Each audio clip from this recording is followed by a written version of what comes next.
Здравствуйте! В эфире информационный выпуск Амшикшара. Коротко о темах в сегодняшнем выпуске. В АГУ открылась отчетная научно-практическая конференция. В этот раз она пройдет во всех факультетах и продлится до 29 марта. 270 репертуарных спектаклей показали на сцене Русдрама в прошлом году. О планах и премьерах театра рассказал генеральный директор Ираклий Хиндба. В этом году победителями городской олимпиады школьников стали 279 человек. Показать лучшие знания сразу по 5 предметам удалось учащейся 5-й столичной школы. Президент Аслан Бжаня поздравил министра иностранных дел России Сергея Лаврова с днем рождения. Ваша деятельность в области международных отношений и дипломатии является неоценимым вкладом в укрепление сотрудничества между Республикой Абхазия и Российской Федерацией, говорится в поздравлении. Аслан Бжаня подчеркнул, что в Абхазии высоко ценят роль Сергея Лаврова в развитии абхазо-российских отношений и поддержку в укреплении союзничества и стратегического партнерства во всех областях. Вы завоевали глубокое уважение, признательность и искреннюю любовь народа Республики Абхазия, отметил президент. В АГУ открылась отчетная научно-практическая конференция профессорско-преподавательского состава. В этот раз она пройдет на всех факультетах и продлится до 29 марта. О первом дне работы конференции в репортаже Рады Чичава. Научно-практическая отчетная конференция ежегодно проходит в Абхазском государственном университете. В ее рамках профессорско-преподавательский состав и гости заслушивают доклады своих коллег из самых разных дисциплин и областей и подводят итоги работы за минувший год. В этот раз обширная научная конференция пройдет на всех факультетах АГУ. Я думаю, что подводить итоги в этом году мы можем с гордостью, потому что, несмотря на тяжелейшие годы, которые мы пережили, несмотря на пандемию, несмотря на всякие политические события, университет работает, движется вперед. На каждом факультете проделана в разной степени работа в этом плане, но в целом очень хорошие показатели. В итоговой конференции принимают участие преподаватели университета, научные сотрудники, студенты, аспиранты и молодые ученые, отметил Олег Огварамия. Помимо этого, он подчеркнул, что главный вуз страны стабильно развивается на протяжении всех послевоенных лет. В 2022 году было участие наших преподавателей, студентов, аспирантов в 305 различных мероприятиях научных, то в 23-м уже 427. И публикаций достаточно много. Мы участвуем с 93-го года, с момента окончания войны, в работе Евразийской ассоциации университетов. Начало года, как рассказал ректор университета, ознаменовалось заключением важных для АГУ договоренностей с Московским государственным университетом имени Ломоносова и созданием Центра науки и образования. Мы с Виктором Антоновичем подписали договор, согласно которому в нашем университете создан Центр Московского университета. Он называется «Центр науки и образования». На итоговую ежегодную конференцию также прибыли гости из Москвы.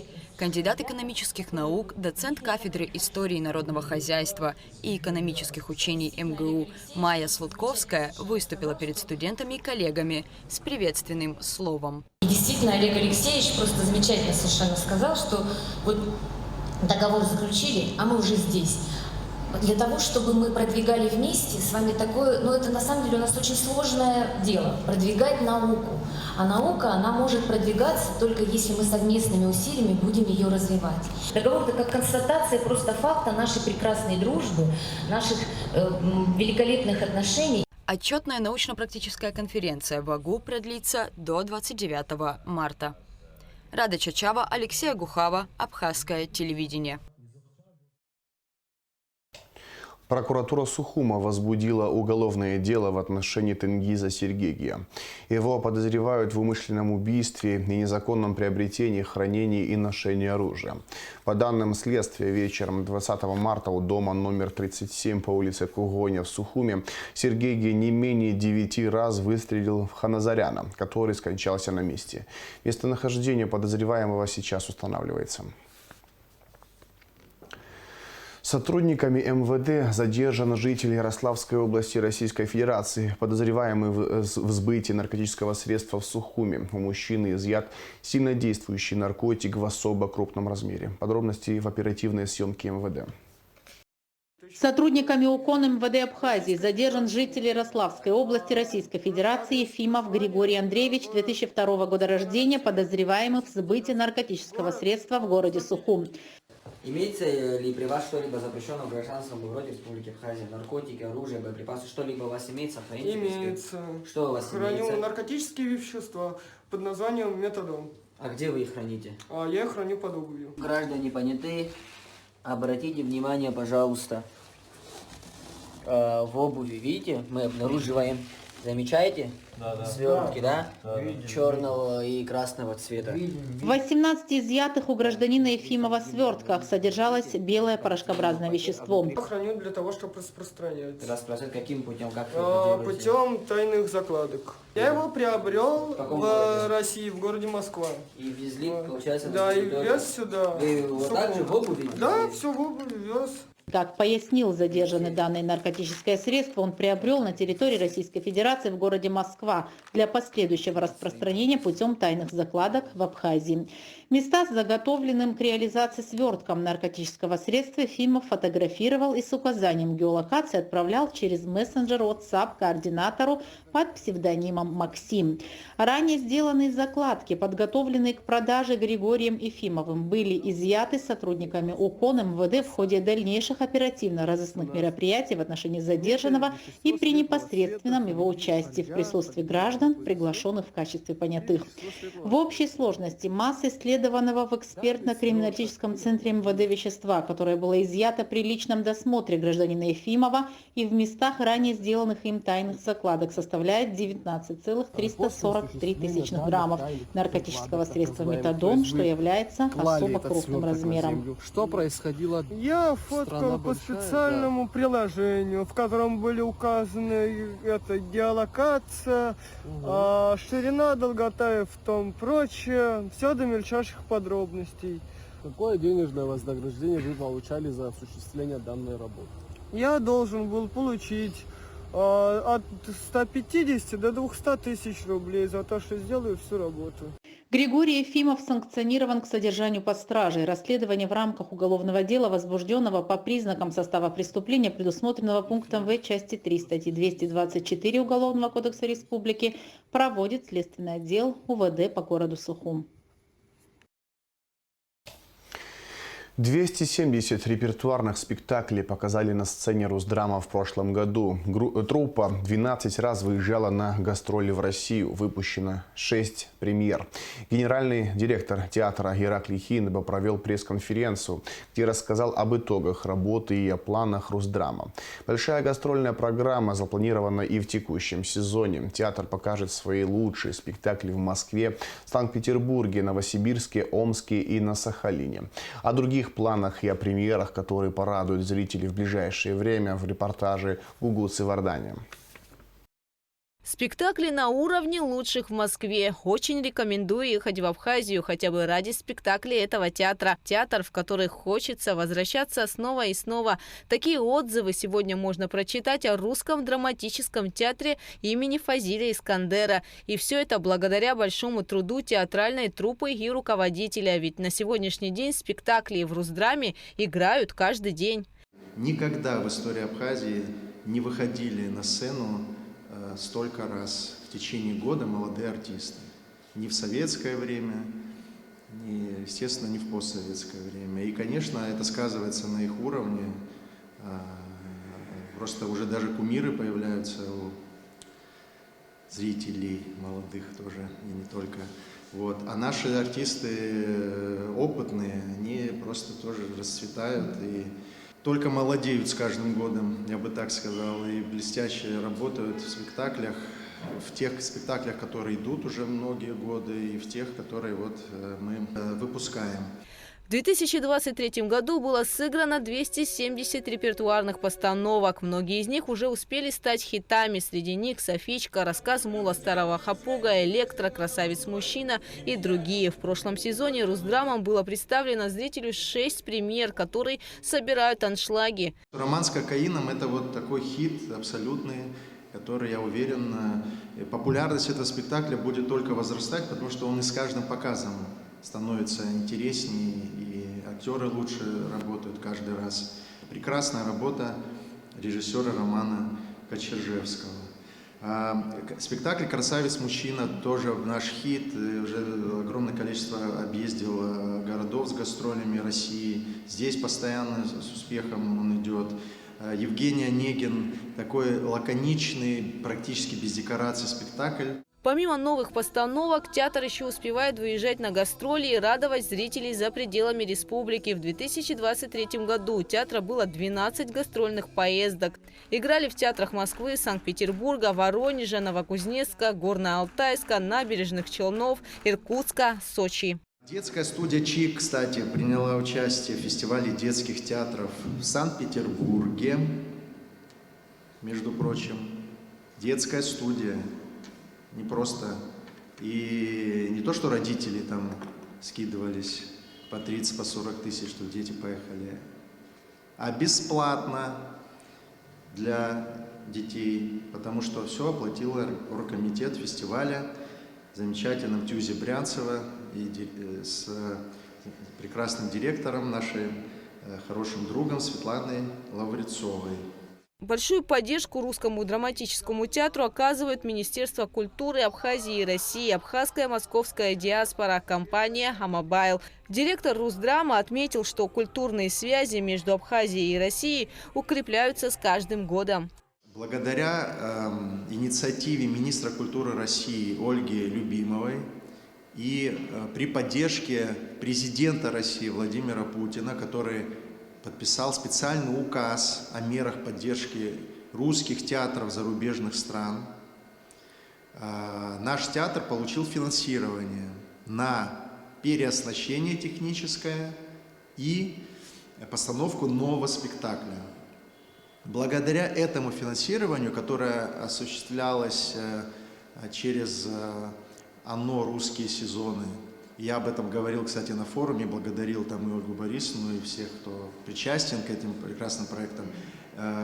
Вот выбрали лучшие русские театры зарубежья. Вообще этих театров там больше 100, по-моему. Ну, выбрали 10 лучших. И вот мы благодаря этому обновили парк светового оборудования. И еще много чего мы закупили на эти деньги. То есть у нас на самом деле этот год, вот, 23-й год, он с технической точки зрения тоже прорывный просто абсолютно был. Важно отметить, что работа Русдрама высоко оценивается Министерством культуры России. Ираклий, вам огромное спасибо. И то, что вы говорите о ренессансе культуры в Абхазии, это на ваших плечах, это ваши усилия. И вы знаете, иногда, когда вот ветер дует в лицо, а не в спину, он творит невозможное с художниками. Я понимаю, что трудно, я понимаю, что был ковид, я понимаю, что где-то не хватает средств, как и всем нам, на самом деле, даже самым крупным учреждениям федеральной культуры в России. Но то, что ваша труппа делает на гастролях, на огромных театральных, исторически значимых культурных площадках в нашей стране, это невероятно. То, как горят глаза у ваших ребят из вашей труппы, это чудесно. То, что в Щепкинском училище учатся ребята целевым курсом и вернутся к вам, я надеюсь, крепкими такими просто заряженными профессионалами своего дела, большой командой и с большой любовью, которая останется у них и воспоминания о жизни и работе на Неглинной в Москве. Это тоже большая радость и для нас, для вас. Просто в этом смысле для нас было, конечно, большой радостью, что появилась эта возможность, что поручением президента была создана программа поддержки русских театров. И у нас с вами появилась возможность строить творческие планы вместе. Отметил Хиндбай и тесное сотрудничество с Абхазским драматическим театром. У нас есть прекрасные наши коллеги, друзья, соседи, Абхазский театр, с которым мы очень взаимодействуем по разным направлениям. Мы с директором Малхасом Чулокова прекрасные у нас отношения. И вообще как-то в театре начали взаимодействовать, и цеха взаимодействуют. Межтеатральная ситуация в Абхазии оздоравливается. Это тоже прекрасно. Всего на сцене Русдрама в 2023 году состоялось 305 мероприятий. В труппе театра выпускники и студенты лучших театральных вузов России ГИТИСа, Щепкинского и Щукинского училищ, в ГИКа. Это не только актеры, но и звукорежиссеры, художники по свету. Уже в следующем месяце Русдрам ждут большие гастроли. 4 апреля театральная труппа уедет в Санкт-Петербург на фестиваль «Встречи в России», где сыграет Евгения Онегина. 6, 7, 8 и 9 апреля Русский драматический театр имени Искандера отправится в Москву, где будет сыграно 6 спектаклей на сценах театра «Эцетера» и Центра на Страстном. Публике представить спектакли «Последний из ушедших», «Красавец-мужчина», «Метод» и другие. У нас гастроли на Красной Поляне со спектаклем «Последний из ушедших». Затем мы едем на гастроли в город Новосибирск. После Новосибирска мы едем в Омск. Это в июне. Это все будет в начале июня. И в июне же мы летим, вот это совсем уже очень необычно, по-моему, да? Мы летим на Сахалин. Директор Русдрама примет участие в Балтийском форуме в Калининграде. Далее выступит с презентацией об опыте театра в Москве и Бишкеке. Порадует этот театральный сезон и новыми постановками. Уже 31 марта и 1 апреля состоится премьера по Уильяму Шекспиру «Виндзорские проказницы» в постановке режиссера Антона Корнилова. Надо прийти на этот спектакль. Во-первых, это стопроцентная комедия. Причем это такая шекспировская классическая комедия положений. Вторая премьера, спектакль «Пастух Махас» по Искандеру, состоится 24 и 25 мая. Режиссер Олеся Невмержицкая, художник-постановщик Виталий Кацба. Спектакль будет поставлен по эскизу победителя режиссерской лаборатории «Сандро» в 2023 году. Гугу Цавардане, Камила Джопуа, Абхазское телевидение. Показать лучшие знания сразу по 5 предметам удалось учащейся 5-й столичной школы Милане Лаквитава. Всего в этом году победителями городской олимпиады школьников стали 279 человек. Многие из них проявили себя сразу в нескольких предметах. В средней школе номер 2 состоялась торжественная церемония награждения победителей. Репортаж Ульяны Рожковой. Выявление одаренных школьников, обладающих большим потенциалом, поощрение развития интереса к изучению того или иного предмета – основные цели Олимпиады, которую ежегодно проводит Управление образования столицы. Всего в городском туре среди учащихся 9 и 11 классов отличились 279 школьников. Олимпиада проводилась по 15 предметам. 23 ученика стали лучшими по 2 направлениям. По 3 – 16 и по 4 – 6 учеников. Главным победителем Олимпиады стала одна ученица. Гордость 5-й средней школы. Милана Лаквитава проявила отличные знания по 5 предметам. Именно трудолюбие и волевой характер помогли Милане и другим любящим науку ребятам одержать победу. На этом Олимпиада не заканчивается. Впереди еще 3-й, завершающий тур. Ну что, дорогие участники Олимпиады 2-го тура. Первый тур мы провели в школах. Второй тур провели в Управлении образования столицы. Защищая честь столицы, мы направляемся в 3-й тур Олимпиады, который будет у нас проводиться в весенние каникулы в Министерстве просвещения. На самом деле мы гордимся вами, у нас хорошие результаты. Мы поздравляем наших детей, наших учащихся школ. педагогов и также родители, которые волновались и стояли рядом с нами. Церемония награждения проходила в торжественной обстановке, а учащимися второй средней школы была подготовлена праздничная программа. Победителей по 2 предметам среди учеников 4 классов в Олимпиаде 65 человек. С огромной радостью, принимая свои первые медали, умники и умницы поблагодарили своих первых учителей и родителей. Гордо заявили о том, что будут и дальше радовать своими успехами в учебе. Сегодня я очень рада получить эту награду и от всего сердца благодарю свою семью и любимую учительницу Марину Викторовну. Желаю всем нам новых возможностей проявить себя и получить новые награды. Впереди учеников старших классов ожидает поступление в высшие учебные заведения. Участие в олимпиадах помогает углубиться в изучение предметов, подтянуть свои знания и, возможно, определиться с выбором профессии. Некоторые участники уже сделали свой выбор, и победа в олимпиаде для них маленький шаг во взрослую жизнь. С самого детства, еще с 1 класса определился, как-то вдохновило меня это дело, больше узнал о нем и вдохновился с самого 1 класса, хочу стать хирургом. Ну и отдельно хотелось бы выразить также благодарность всем, кто поддерживал меня. Большое спасибо даже за такое мероприятие. Очень приятно, что вот так вот происходит такое вознаграждение. Радует стремление детей нашей страны к получению знаний и участию в таких олимпиадах. Перед ними открываются новые горизонты. Впереди у школьников еще один ответственный тур, теперь республиканского масштаба. Ульяна Рожкова, Тимур Гугохия, Абхазское телевидение.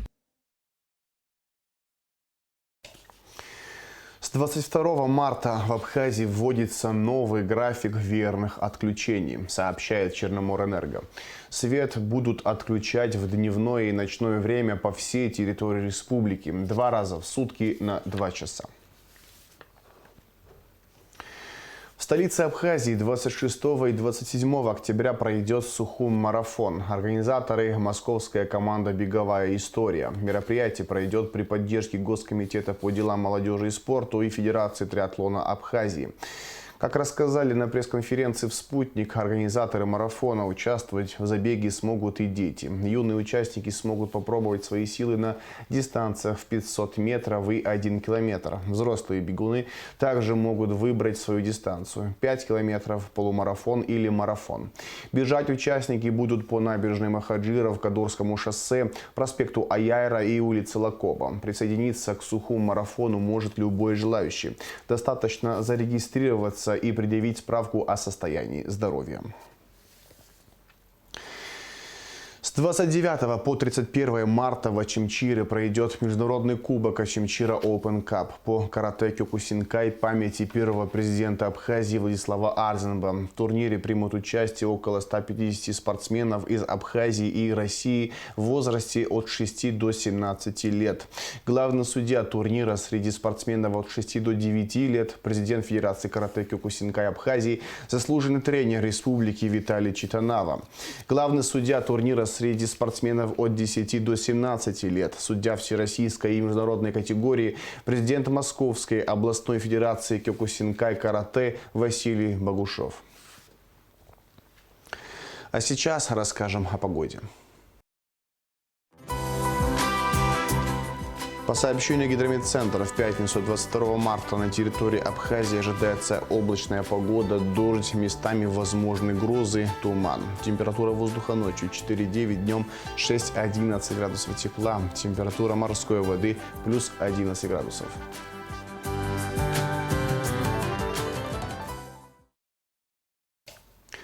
На этом информационный выпуск Амшукшара подошел к концу. Всего хорошего. До свидания.